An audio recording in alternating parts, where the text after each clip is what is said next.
see this as an ongoing commitment to young boys of color throughout our community. Quickly, the background of MBK for folks who have followed at different parts.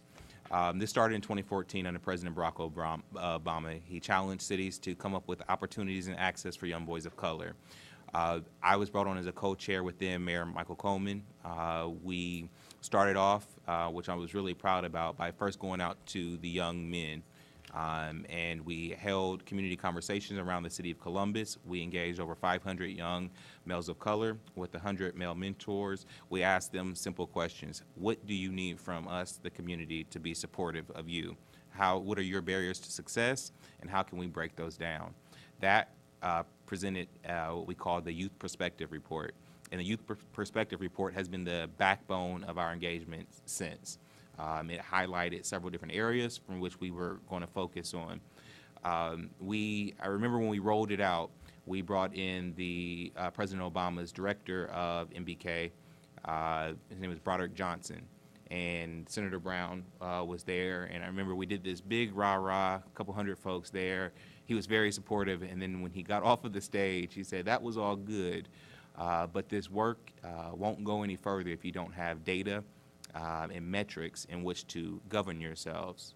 And so that was a really a kind of a turning point for how we saw this work, that we really need to do the deep dives and be very specific about what we are trying to solve for. And that kind of gets us to where we are today. We have worked with, over the last several months, the department, our Kirwan Institute of Race and Ethnicity at OSU, to do an assessment of the city of Columbus, asset mapping to see where and who is doing the work of supporting our young men of color and throughout the community, and to identify those gaps in which we as a city can collectively come together to fill. One of the things that has been a vision for MBK is that we as a community come together around some central goals and priorities that we can all get behind. And so this work will help us to tee up a little bit of what you guys mean to this next step. With the support of my colleagues on council, we've set aside resources that we would like to grant out to organizations, churches, folks who are touching young boys of color. But we can't just grant that money out. Again, we need to get those metrics and goals. What do we think we can actually achieve, and what should we be achieving for? And so these series of conversations will help us answer those questions. So at the end of them, in December, we'll come back together after the 4 meetings. Using your feedback and your direction, we will be able to outline how we can grant out those dollars. And so we'll have everybody introduce themselves, but first I want to give President Pro Tem and Councilmember Brown a chance to speak and talk about their engagements in support of this initiative. Good morning, and certainly I'm here, as Councilmember Hardin mentioned, that this council was fully engaged behind the work for young men of color, and just appreciate the work that Councilmember Hardin has led. I'm happy that we're working with Kirwan Institute, because you do have to have the metrics to be able to see how we're making a difference in the lives of our young people. I also thank each and every one of you, because each and one of you are on the ground and you are working hard to ensure that our young men of color are able to move forward. We know the importance of this, because if our young men of color are not able to move forward, then families don't move forward. And so we want to make sure that we're doing everything that we can to work with you to make sure that our community is a better place for our young men of color, and ultimately it will be better for all. So thank you for your work. Look forward to working with Councilmember Hardin in this work, and he certainly has the full support of the council to support this work. Thank you so much. I want to echo what my colleagues have said, and just to say thank you to all of you for being here. I especially grateful to my colleague, Councilmember Hardin, for leading this work.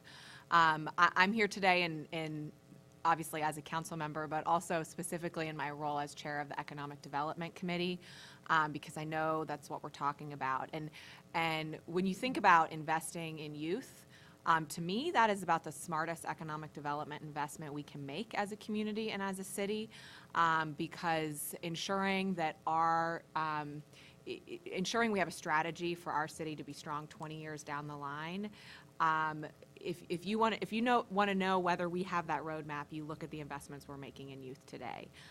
So I'm grateful to all of you for helping map those investments for us, and I'm grateful for the leadership of my colleagues and to be a part of this conversation. Thank you. Councilmember Brown is correct in that this is, I didn't actually articulate the 4 sessions that we're having. And the reason that President Pro Tem and Councilmember Brown are helping me co-chair this session is because of President Pro Tem Tyson's chairwomanship of the Workforce Development Committee, and certainly Councilmember Brown's as chair of the Economic Development Committee. Tomorrow we'll be hosting the second of these sessions, co-chair with my colleague Mitch Brown on safety.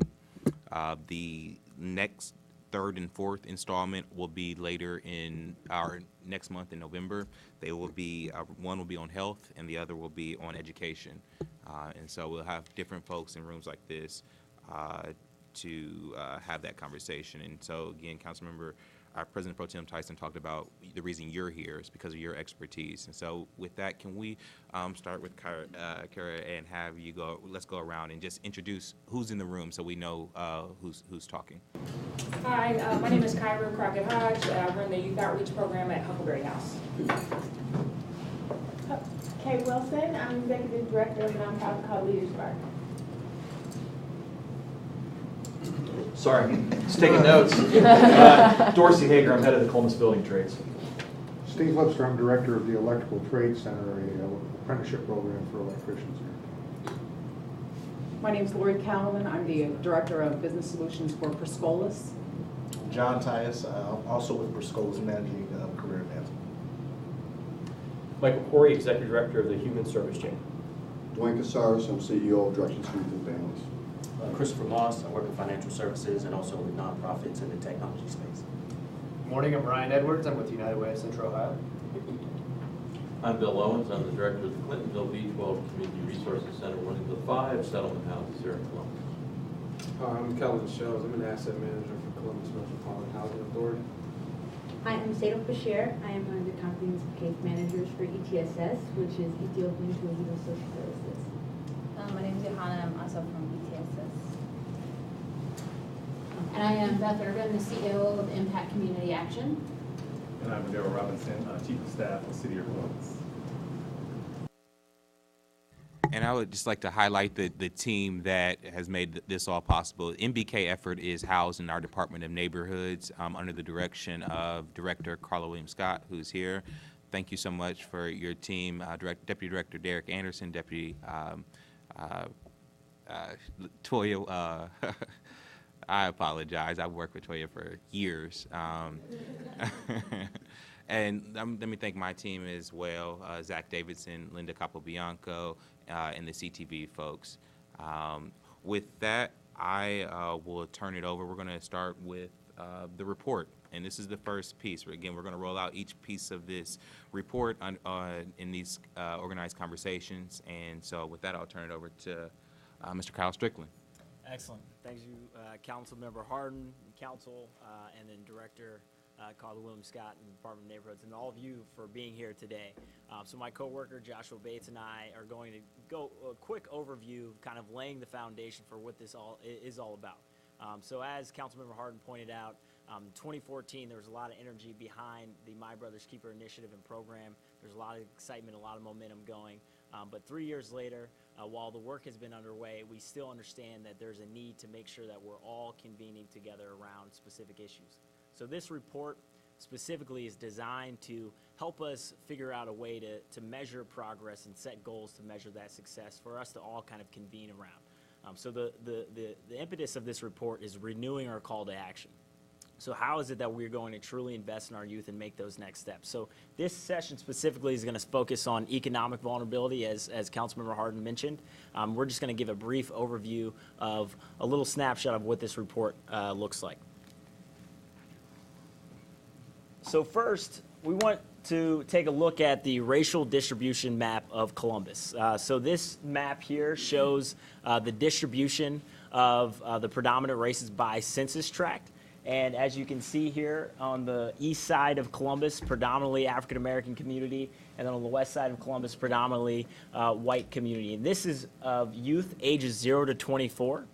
Reason we highlighted this is because at the Kirwan Institute, we know that place matters. Where you live, where you grow up, and where your neighborhoods are affects your opportunity and your life outcomes. And so we wanted to highlight this alone just to show the stark divide that exists in the city of Columbus, but also all throughout the country. This is a pattern of racial and residential segregation that exists.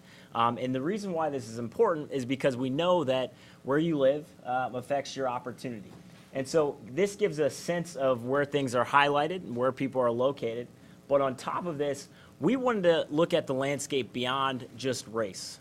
We want to look at landscape of, where is, if someone grows up, how does that affect their access to opportunity, their access to resources, their access to educational opportunity, their access to health. And so as a result, what we determined was to come up with 4 domains of critical life outcomes. So when it comes to safety, education, health, and economics. And under each of these domains, we've chosen selected indicators that will explain certain life outcomes. So under safety, we've chosen prison incarceration rate, violent crime rate, and gun crime rate. And these are based all off of census data information. So whether or not a particular community fares on a specific set of social or economic indicators will highlight how that community is doing. And then under education, we have 3rd grade reading proficiency, high school graduation rate, student mobility rate, student attendance and teacher attendance, as well as young adult educational attendance. And then under health, as you can see, it's health insurance percentage, the number of youth that are covered under health insurance. Modified retail food equity index, which shows the percentage of how close you are to healthy food and healthy neighborhoods. And then life expectancy at birth. And our specific focus today is going to be focused on economics. 4 critical issues that measure your economic well-being of a particular community: poverty rate, housing cost burden, median household income, and unemployment rate. And the way we've calculated each of these indicators is we've separated them by domain and scaled them basically a score of 1 to 5. 1 very low, which shows low vulnerability, which means you're doing well in a particular area. And then 5, which is very high, which suggests very high vulnerability. And so as a result, if you have a particularly high poverty rate number, you're actually going to be under a very high vulnerability schedule. And so we're going to point this over to see what this looks like. So you can see how they're doing in a particular area, but we actually wanted to map this out visually. And what does it look like for the city of Columbus? So as you can see on this map, we've mapped out vulnerability throughout Columbus, and it very much mirrors the racial distribution map. The highest rates of vulnerability are on the west side and the hilltop area, on the south side, on the near east side, far east side, and also the Linden area. So this shouldn't actually be surprising. Furthermore, you can see that the lowest rates of vulnerability are on the outskirts of Columbus, so specifically in the northwest and northeast regions. So we find it's very important to map out vulnerability spatially because that gives context specifically to how people are living their lives in different communities in Columbus. Let's go to the next slide. And then the red is very high vulnerability. The pink is high vulnerability. The yellow is moderate vulnerability. The light blue is low vulnerability. And the dark blue is very low vulnerability. And so the question you might ask is, what does it mean to live in one of these high vulnerability neighborhoods versus one of these neighborhoods of low vulnerability? And so we want to put kind of the numbers behind what exactly that means when you highlight the demographic data, which this right now does not include any racial or any of that type of demographic data. This is a vulnerability. If you're a youth living in a particular neighborhood, your census tract will look like this and where you're at. And so what exactly does this mean? So here are some of the key findings we found after mapping it out and analyzing the data. Number 1, youth of color are 18% more likely to live in a neighborhood experiencing high or very high vulnerability. Number 2, white youth are 62% more likely to live in an area of low or very low vulnerability. So even though race was not part of the spatial distribution of the previous slide, we can actually see that there is a spatial distribution based on race of vulnerability, either high or on high vulnerability or low vulnerability. Number 3, 1 in 10 white early childhood and K through 12 youth live in neighborhoods with very high vulnerability. Number 3, 1 in 5 early childhood and K through 12 youth of color live in neighborhoods with very high vulnerability.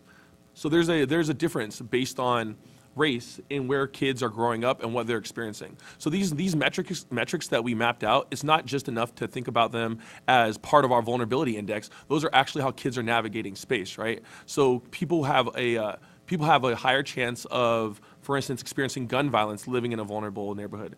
Kids have a higher chance of experiencing food insecurity living in a vulnerable neighborhood. So it's important to have that context when thinking about vulnerability.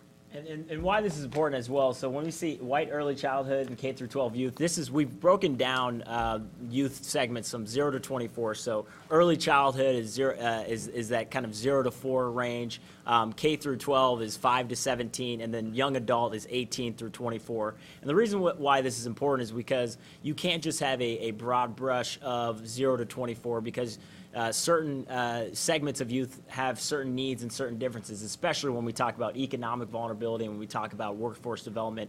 That's why that's so critical. But we also know, and this is really important to point out just from the very beginning and with all those when this report rolls out, is that we know that this didn't happen by accident, that folks, certain communities, especially decades of discrimination, other issues that have led to policies where youth of color and boys and young men of color particularly are living in these areas of high vulnerability. So what it requires are policies of us being very intentional in improving outcomes of boys and young men of color, which will lift up all youth here in the neighborhood. So specifically with economic vulnerability, we're going to focus on 2 main themes, which is raising the bar and closing the gap.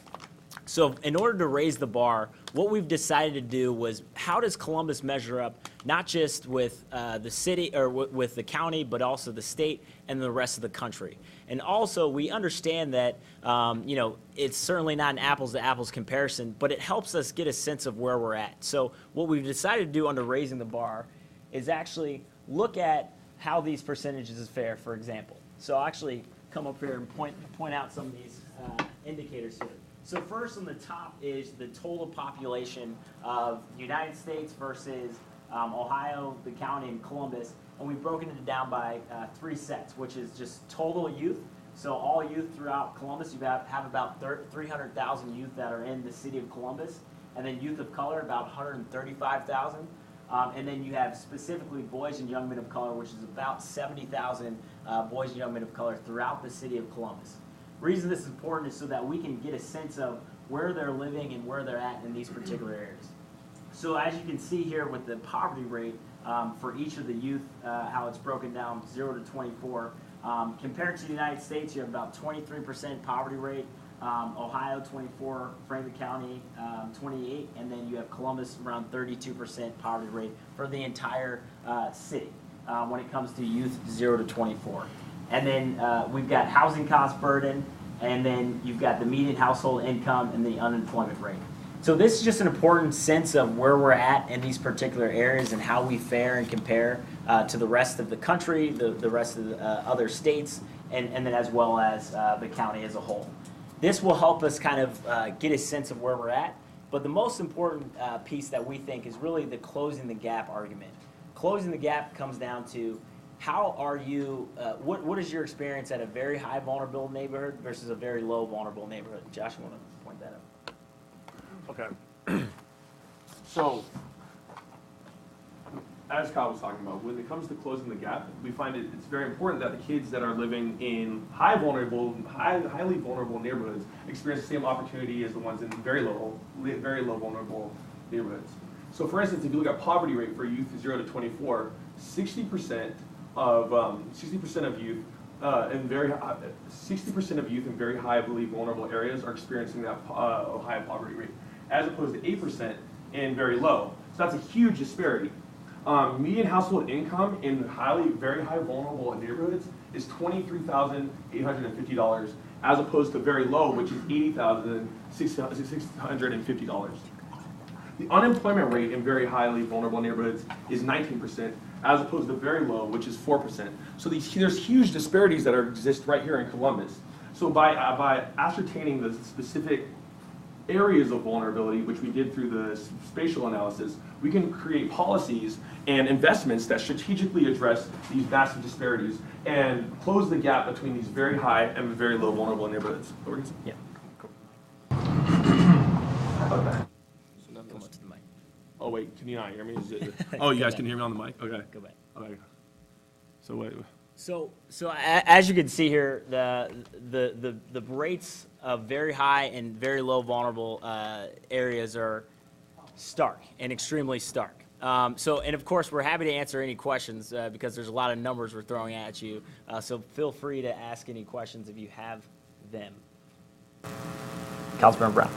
The poverty rate, is that 100% federal poverty line, or is that 200%, or is it based on household size? It should be 200% or below the poverty line. Yeah, so for instance, with very high, 60% of youth living in very high vulnerable neighborhoods are 200% below the poverty line. Sorry if I didn't make that clear.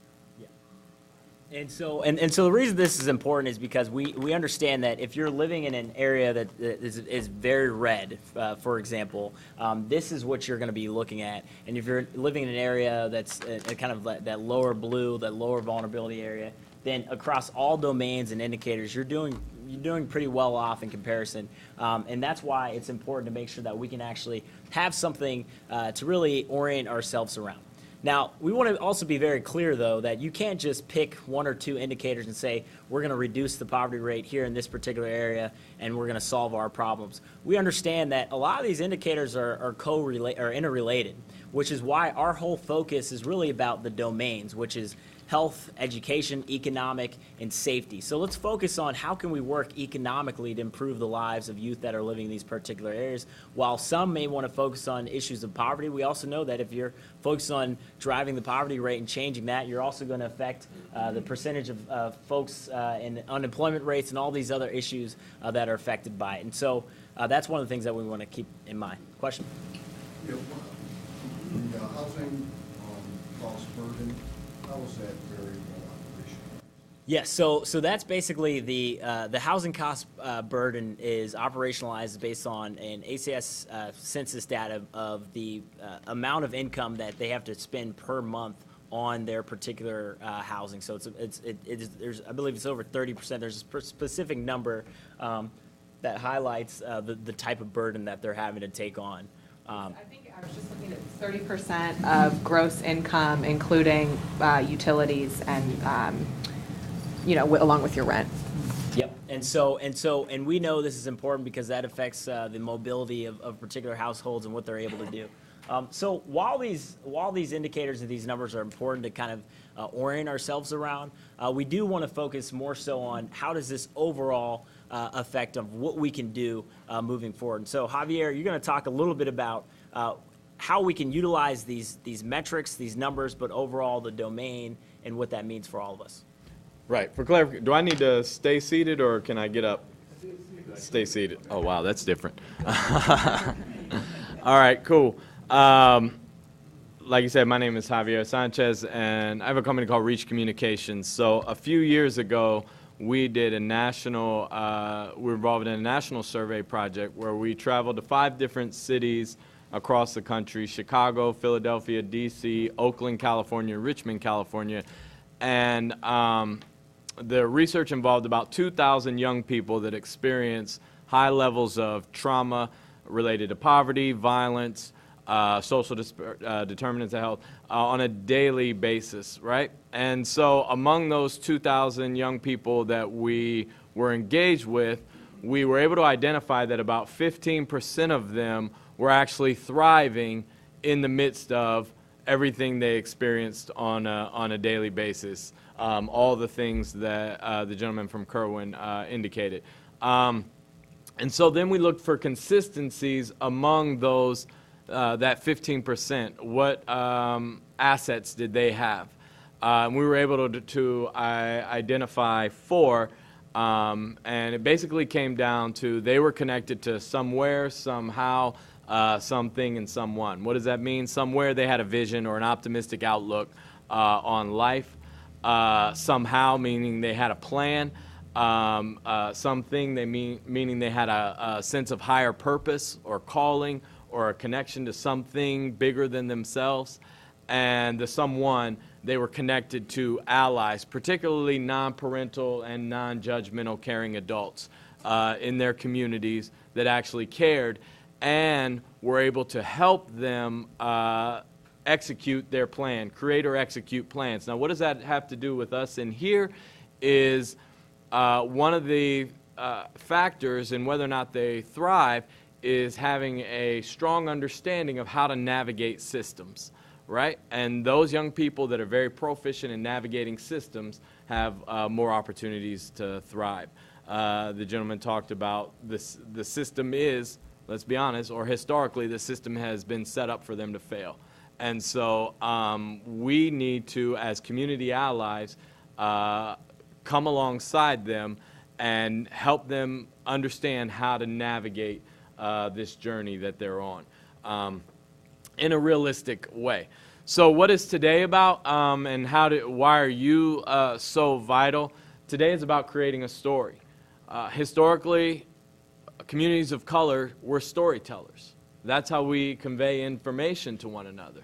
A lot of times our approach to engaging communities of color is through literate-based systems, and that's not how we pass on information historically to one another. We create and tell stories. We share stories.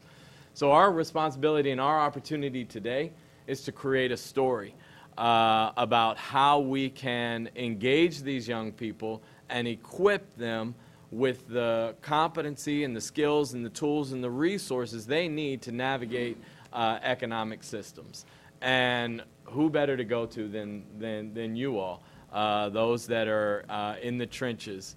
The folks that I do know in the room, Kyra, Kay, Adaro, and John, I know you all are in the trenches with your sleeves rolled up, working with young people in these spaces, and so I'm excited that you all are here and that everyone else is here. We know also that we support what we feel like we've helped create. It would have been real easy for us to come together as so-called experts and create something and then pass it on to you all, but that's not what we're here for. We want you all to be involved at the beginning on creating this. There's more buy-in that way. So we're going to have a conversation. And in order for this conversation to be effective and meaningful, there's some things that I think we can hopefully agree on. Number one is that can we all agree that we all need to be here, be present. Our minds tend to, most of our time, our minds are spent in 3 different areas. What has happened in the past, what might happen in the future, what could be happening somewhere else, right? And so that eliminates the opportunity to be present, be here, be right now. Think about where our young people, the young men of color that we're talking about, where are their heads at when it comes to their economic vulnerability and insecurity? Is what has happened, where's my money been? Where's my money going? And all these, so kind of contextualizing that way. But in order for us to have a meaningful conversation, we all need to be present. So phones off, silent it, vibrate, whatever. Be here, be present, be right now. The next thing we can all agree on is to be open. Be open to other people's opinions, be open to other people's perspectives, their worldview, being open to hearing what other people have to say allows us to be more empathetic and sympathetic to the audiences that we're ultimately wanting to engage. So just be open to what other people are saying. And be honest. We got to keep it real in here, or 100, whatever you want to say. We be honest. Let's not sugarcoat anything. Use the language you feel like using. If you feel like cursing, then curse. I tend to curse a lot when I'm presenting, and I used to apologize. I'm not going to do it today because the mics are on. But, I mean, I was challenged on it one time, and one of my mentors, and so I went to one of my mentors about it, and he said, Javier, don't sweat it. Our young people live a profane life. They're having a profane experience. So if you feel like you need to use profanity, use it. And I'm like, okay, well, he said, and he's older and smarter than me, so. I can't curse into this mic, but, you know, if you feel like as you're sharing your story, you know, be honest, be real. The last one, be solution-minded. When we focus on the problems become bigger. When we focus on solutions, we can amplify those solutions. We know what the problems are. And we're aware of that. Today is not about rehashing or retreading what we think the problems are. We need to focus on solutions from this moment on. What can we do to be solution-minded? Instead of magnifying the problems, let's amplify the solutions, right? So keep that in mind as you're engaged in the conversations. That we're coming at it from a solution-minded approach. So can we all agree on these? Yes. Cool. All right. So those are our agreements. And what we're going to do is put you all into small groups. Let's get into 4 groups around the easel pads. Cool? Hey. We're going to go ahead and get started with the presentations because we definitely want to honor your time and just overhearing the conversations. Normally when I take organizations or groups through this, it's usually like a 4, 6, or 8 hour experience, and you all somehow were able to pull it off in 45 minutes. So I think one of the things that Councilman Hardin would back me up on and says, this is not the end of the conversation, it's just the beginning of it, okay? So it's important that we that we recognize that we're not just going through the motions. This isn't just an exercise to make us all feel good about who we are and what we've said today, but this is the beginning of something new and exciting in the city of Columbus that, again, we're excited to have you as a part of. So, with that being said, which group would like to be the first group to present? Again, not every single thing you read or came up with, but just the cliff notes in terms of your reporting out. And whoever it is, you'll need to come up here and maybe one person can hold the paper while another person speaks into the microphone so that we can hear you. Volunteers or victims? Which one? Y'all going first? Oh, there we go. Cool. Thank you. Yeah, I'd rather stand. All right. So as far as the first one, we believe that what do we know as far as economic freedom, insecurity? It leads to other barriers. We believe it leads to a lot of other vulnerabilities as far as it leads to a whole bunch of other vulnerabilities. Okay, and then race is a factor. We believe race is definitely a factor as far as segregation and spatial factors. Example, the 71 North and 71 South, that freeway was initially built to segregate African Americans and whites from each other. That plays a definite factor as far as economic insecurity.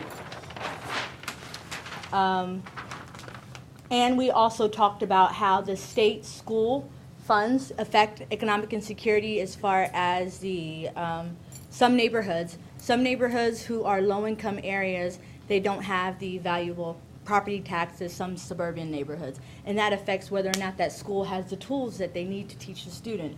Though we say education is fair and free, these are reasons that they're really not. And how it makes us feel: we're frustrated, conflicted, motivated, overwhelmed, and disappointed. What can we do? We can participate.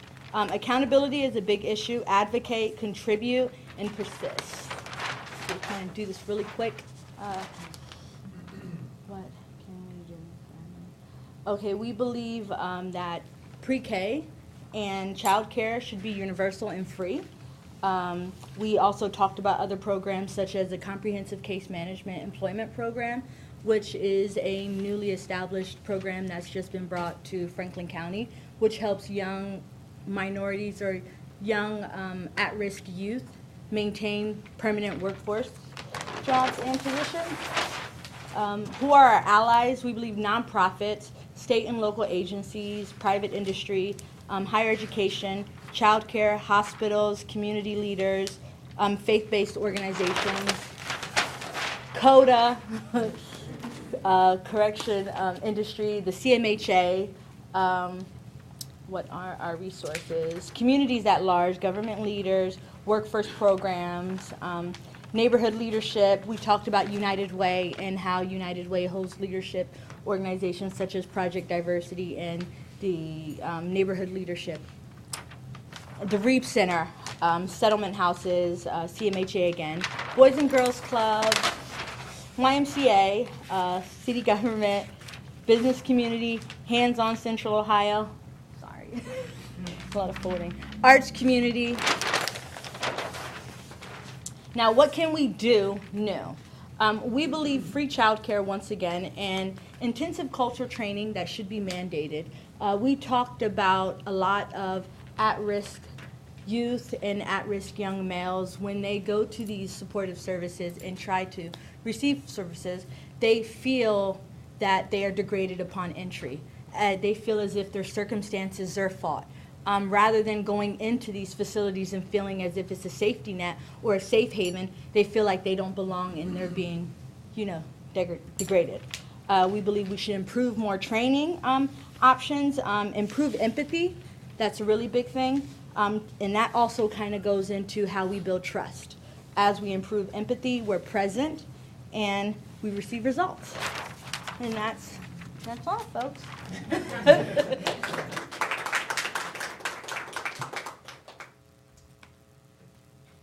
Who's next? Oh, here we go.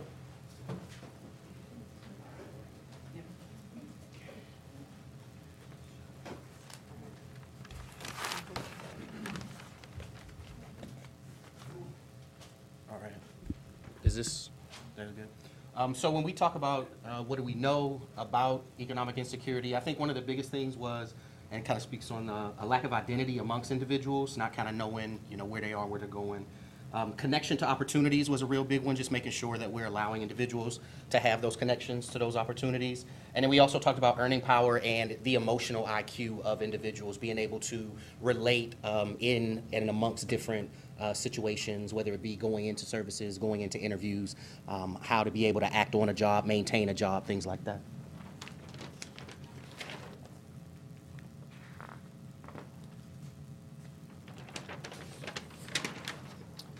When you talk about how you feel, I think that feel is a big part of it. When we spoke about it in the group, it was identification of an inside-outside. There has to be some kind of understanding of the emotional aspects about being in these types of areas and how that affects the external representation of an individual. So there needs to be an inside-outside focus, having a mindful approach, frustration, there definitely a lack of opportunities. And we want to be able to focus on outreach and cultivating some kind of an info bridge. We talked about having some kind of a short list to be able to reach out to those people who can kind of hit the ground running. Types of things that we can do. We wanted to focus on the connection aspect of it, the communication. We talked a lot about traction and being impactful. So what types of things can we do? We have to make sure that we're exposing our youth to things that allow them to have a certain type of pride about themselves, whether it be opportunity to earn income later in life. So we talked about technology. Holding individuals accountable needs to be a standard. So that's something that we all can do, is hold each other accountable and have no qualms about holding whomever it might be, whether it be a government organization, a private or a public organization, of being able to be impactful by holding those individuals accountable. And then other things came up too.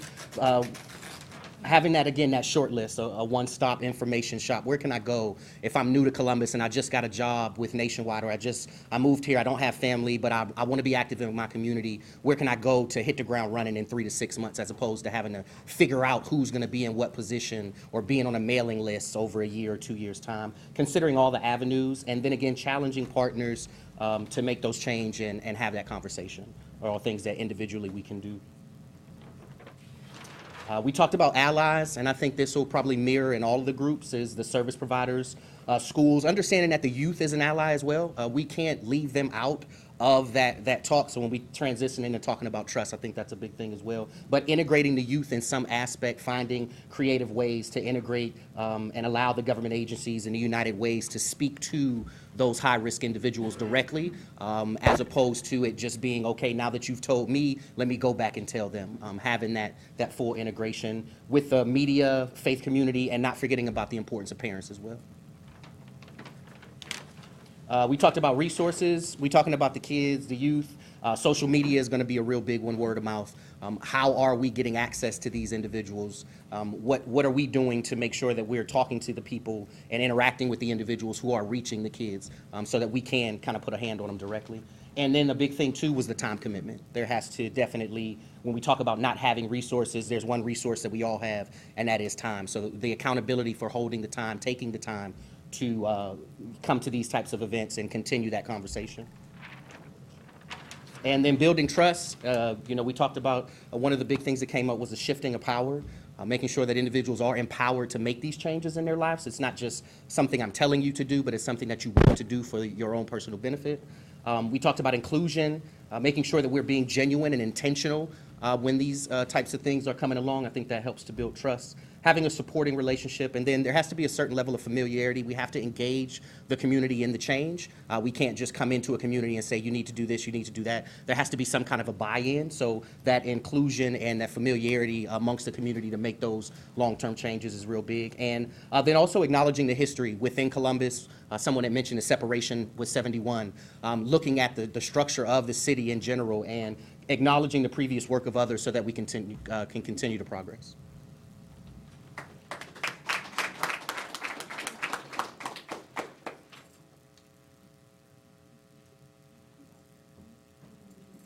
We looked at what do we know. So we know the lack of education and job skills, unemployment rates are high.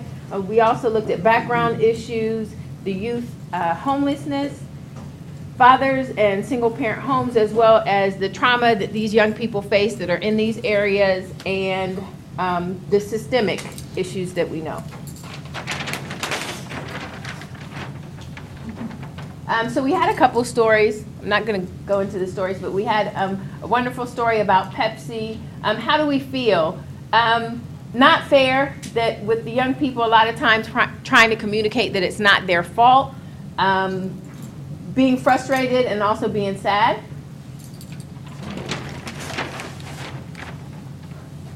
What can I do? Get involved. Conversations on resources. So having opportunities like this, because there's a lot of times we're not across the table from each other, and so we learn new things. Change our mindset. Invitations to others that are doing the work. Highlighting the work and not running from it. It's not about race, that we're all here in part. So even though we're talking about communities of color, understanding that there are people across the table that also have input, because we're all in this together. Either you've had a youth or you've been a youth. Focus on the job outlook and soft skills training. What can we do? Show up and work together. Share partnerships that work pre-money, so before the money conversations. School to work and smart cities, how we can integrate that. New work groups focus on solutions, having hard conversations and funding matters. That goes again like conversations like this. So we have different groups so we can get a lot of solution-based conversations going.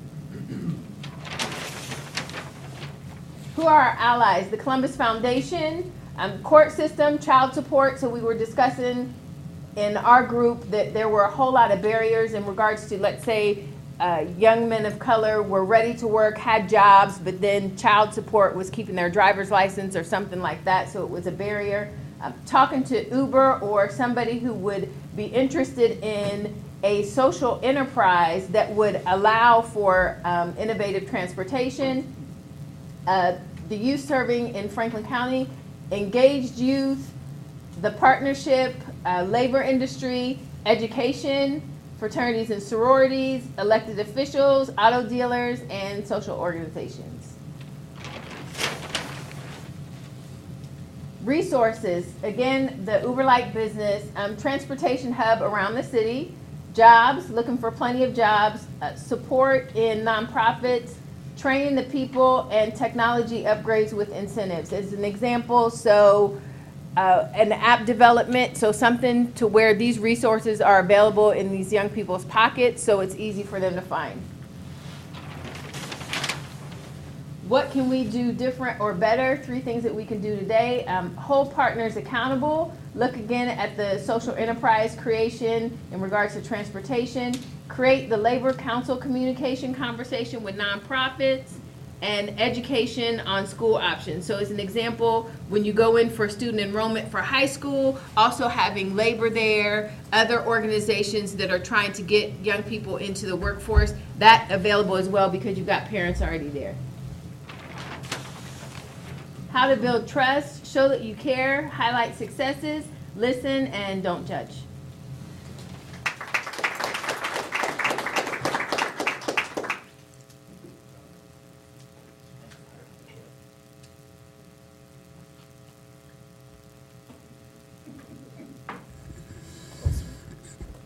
Okay, is that cool? Yeah, okay. So what do we know? That there are a lot of young people who, in many cases, are the quote-unquote breadwinners of their family. So many young people will say, you know, school isn't that important, I need to work. How do I figure out how to do both? There's constant instability in terms of economic instability. A lot of issues around housing that young people talk about. And then more access, sustainable access to job training and apprenticeship programs. So how do we feel? Shame, anger, hopelessness, and hope on the same side, frustrated, and sometimes isolated.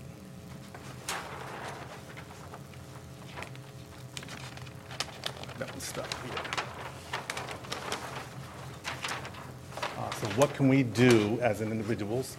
Highlight examples of best practices, looking at better mentorship programs, intentional inclusivity, and taking responsibility, like financial advising, understanding about entrepreneurship, raising awareness, and raising awareness in those low vulnerability areas, in those high vulnerability areas, I'm sorry. Collaboration, resource integration, looking at a holistic focus, go where the people are, not have them always coming to us, breaking down transportation barriers and connecting people to job centers, linking generations to those who have the information, link those with the younger folks that may not have it.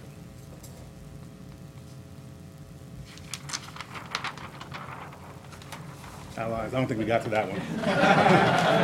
But kind of the same thing as what everybody else was saying. We told a lot of stories in our group, so. There were too many to list. Right, so, you know, that's kind of linked with what everyone else said, so thank you.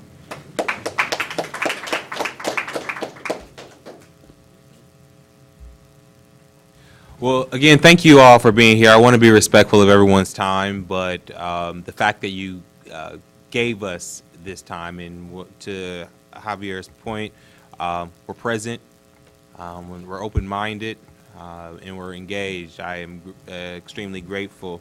I want to thank my colleagues, Council President Pro Tem Tyson and Elizabeth Brown, for joining us and being engaged in these conversations.